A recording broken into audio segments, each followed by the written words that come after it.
Hello बच्चों, let's read the question. The question says assertion generic name is written in small letters. Reason specific name is written in capital letters. Question में हमें एक assertion और एक reason statement दी है. assertion statement में कहा गया है कि जेनेरिक नेम को हम स्मॉल लेटर्स में लिखते हैं और इसका रीजन बताया गया है कि स्पेसिफिक नेम को हम कैपिटल लेटर्स में लिखते हैं. हमारे पास कुछ ऑप्शन है, हमें इनमें से करेक्ट ऑप्शन को चूज करना है. इस क्वेश्चन में हमारा की कॉन्सेप्ट यूज होगा binomial nomenclature. Binomial nomenclature. Binomial nomenclature एक ऐसा नेमिंग सिस्टम है जिसमें हम ऑर्गेनिजम्स को साइंटिफिक नेम प्रोवाइड करते हैं, जिसमें देयर आर टू कंपोनेंट्स. और ये दो कंपोनेंट्स कौन से हैं? दीज आर जेनेरिक नेम जो है हमारा first component, and second component है specific epithet. Specific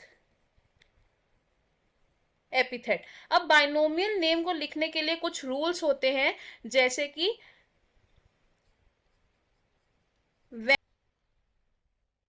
when writing a binomial name, तो जो हमारा जेनेरिक नेम है इसका first alphabet should be capital. और जब हम स्पेसिफिक एपिथेट के बारे में लिखते हैं तो हमारा जो फर्स्ट अल्फाबेट है वो होता है स्मॉल. तो अगर हम एक एग्जाम्पल लेके देखें तो let's take the example of mango.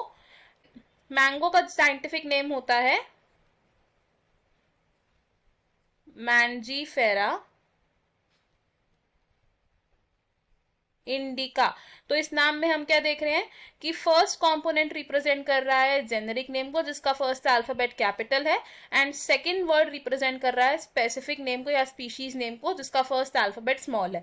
और इन दोनों वर्ड्स को हम सेपरेटली अंडरलाइन करते हैं. तो हमारे जो असर्शन और रीजन स्टेटमेंट्स हैं ये दोनों ही गलत है, इसलिए हमारा करेक्ट आंसर है यहाँ पर option E, which says both assertion and reason are false. Option A हमारा रॉन्ग होगा बिकॉज ना तो असर्शन ट्रू है ना ही रीजन ट्रू है. ऑप्शन बी भी रॉन्ग होगा बिकॉज असर्शन और रीजन दोनों ही स्टेटमेंट्स फॉल्स है. ऑप्शन सी रॉन्ग होगा हमारा बिकॉज असर्शन स्टेटमेंट हमारी फॉल्स है, एंड ऑप्शन डी रॉन्ग होगा बिकॉज रीजन स्टेटमेंट फॉल्स है. हमारा करेक्ट आंसर है option E. I hope you understood it. All the best. Thank you.